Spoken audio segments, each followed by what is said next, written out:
Bonjour à tous. J'ai envie de vous partager ce que j'ai vécu la semaine dernière.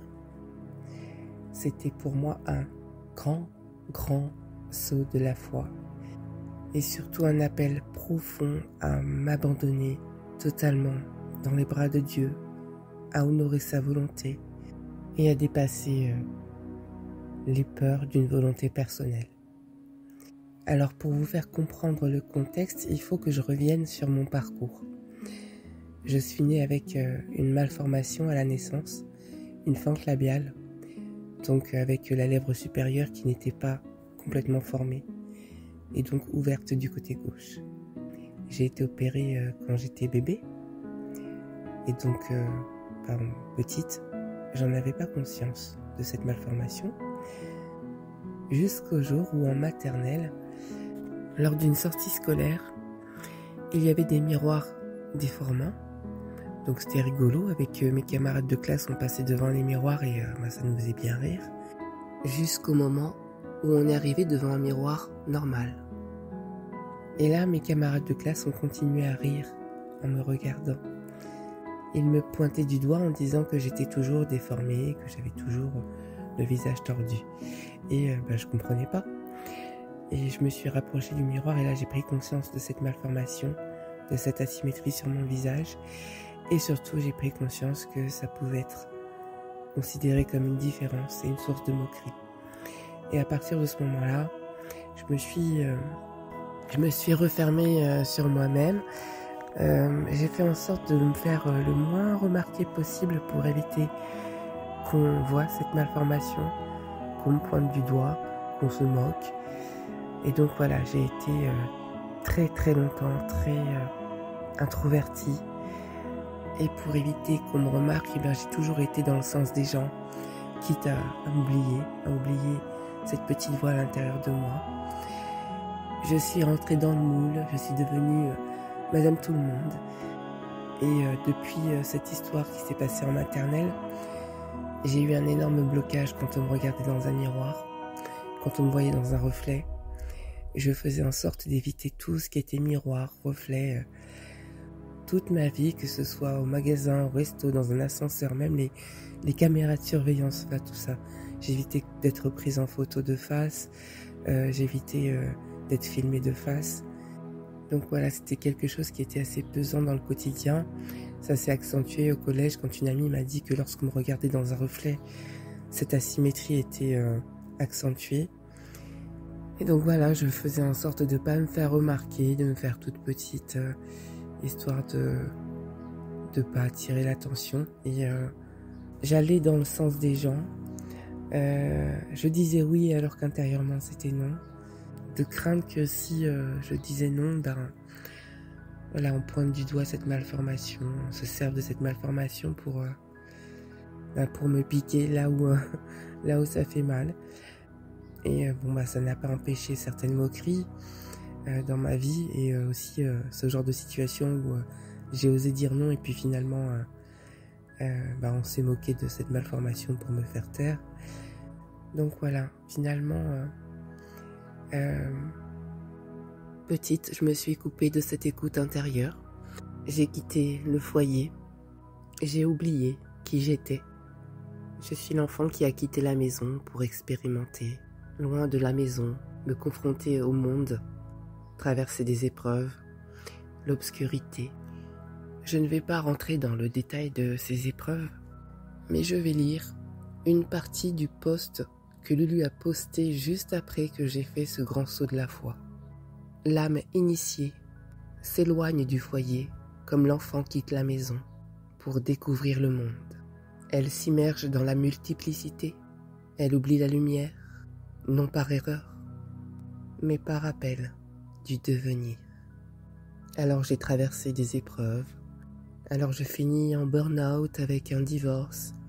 Il y a tout qui s'effondre. Et là, quand tout s'effondre, il me reste cette lumière qui est là et qui attend depuis l'éternité. Que je la vois et que je revienne à elle. Alors dans cette volonté de ramener de l'harmonie à l'intérieur, quand j'ai vu tout ce bazar qu'il y avait en moi, j'ai été appelée à la méditation. Et c'est là où des ouvertures ont commencé à se faire, où j'ai pris conscience que cette enveloppe n'était qu'un véhicule et que j'étais bien plus que ça.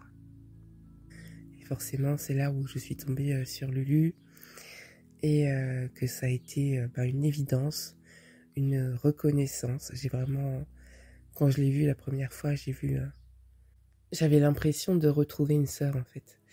C'était, mais je la connais. Et ce qu'elle disait, c'était, oui, c'est tellement logique. Je sentais que je le savais au fond. Et voilà, à partir de ce moment-là, j'ai commencé à la suivre dans tout ce qu'elle partageait. Et puis,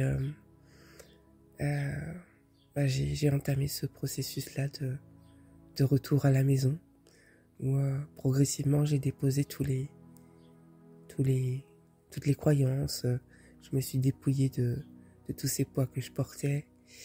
Et un jour, j'ai ressenti l'appel à mon tour de faire ma part et de partager, de diffuser, de semer des graines. Et donc, j'ai décidé d'ouvrir une page Instagram, puis YouTube, puis Telegram. Puis, il y a quelques mois, d'une manière qui a été divinement orchestrée, j'échange avec une personne qui, là, me propose de venir témoigner à son émission de mon parcours et du message que j'ai à transmettre. Et là, mon personnage en PLS total, en mode quoi? Moi? Non, jamais. Jamais. Déjà parce que je me disais j'ai rien à raconter, je sais pas quoi dire, je sais pas quel message transmettre. Voilà, j'ai rien fait de spécial et je suis mère au foyer, voilà, j'ai rien de particulier à raconter. Et surtout, parce que toute ma vie, j'ai fait en sorte de me cacher, de pas montrer, de pas m'exprimer. Et là, c'est ce qui m'était demandé. Et surtout,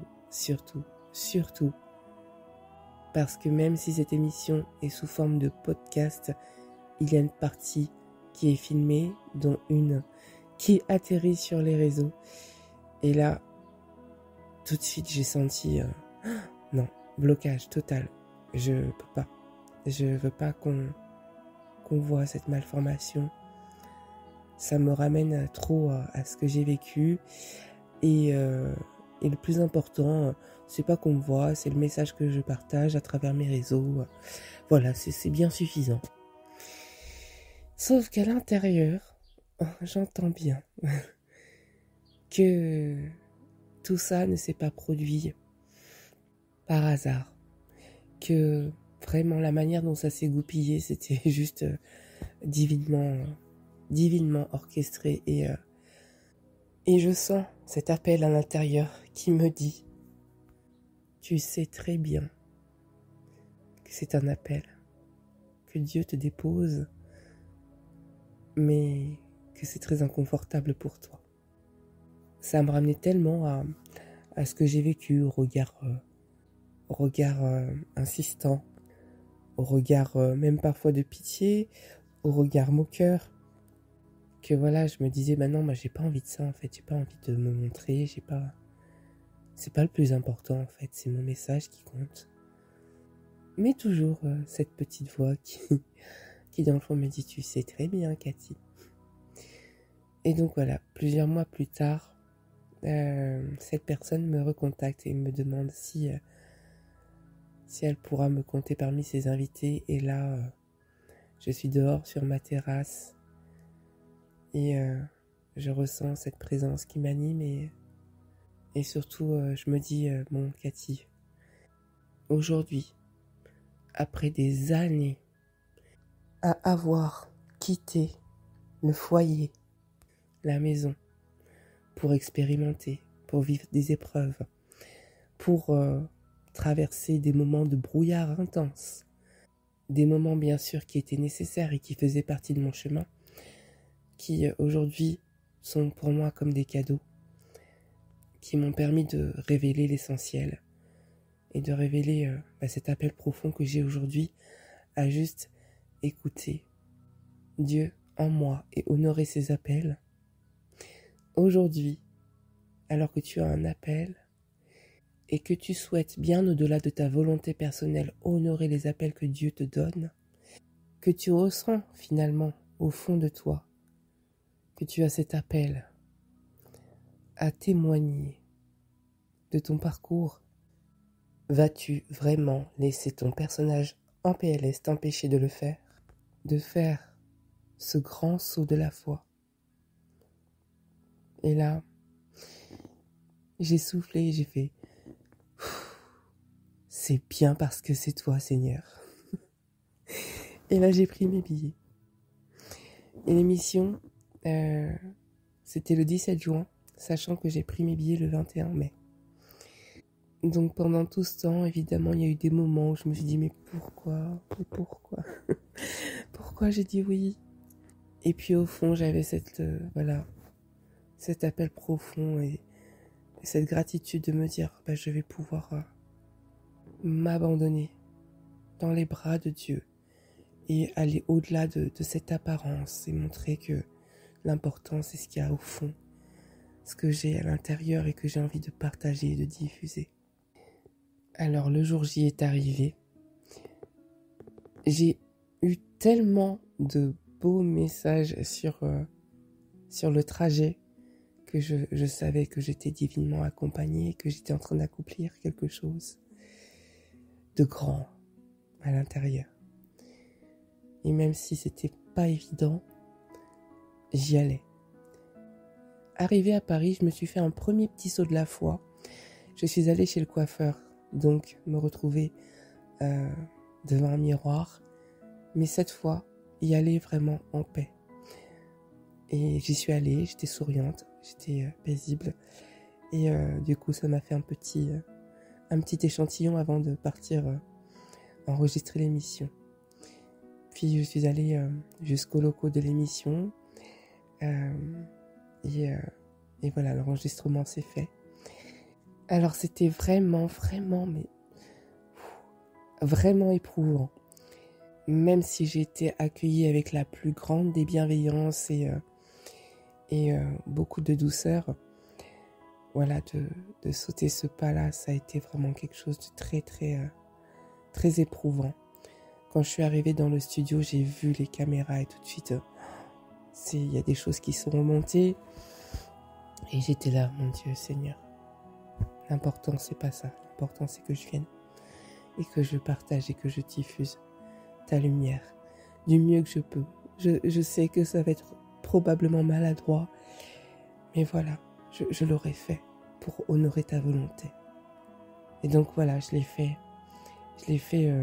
Oui, certainement avec un peu de maladresse dans ce que je dis, mais en tout cas, j'ai essayé d'être vraiment dans le cœur et de le faire pour raconter mon parcours, mais que au-delà de l'histoire, qui n'est qu'une histoire, ce chemin parcouru, je l'avais choisi depuis toujours.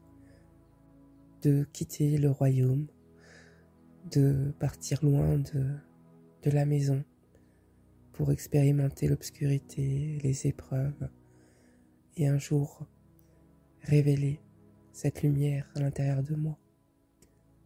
Pour témoigner que les épreuves ne sont pas des fardeaux ni des pierres de plomb à porter, mais plutôt une possibilité de faire ce travail d'alchimiste, de transformer ce plomb en or. Et qu'aujourd'hui je suis en gratitude pour tout ce chemin qui m'a permis de révéler l'essence divine en moi, qu'aujourd'hui j'ai envie de partager et de diffuser, au-delà de ma volonté personnelle. Alors voilà, j'ai fait cette émission. Et puis,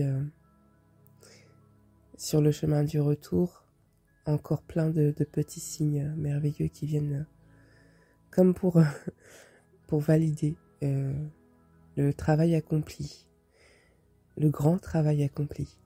Et dans le train, alors que je commence à réaliser ce que je viens de faire, ce dépassement, cette transcendance, j'entends une musique qui se déclenche sur mon téléphone.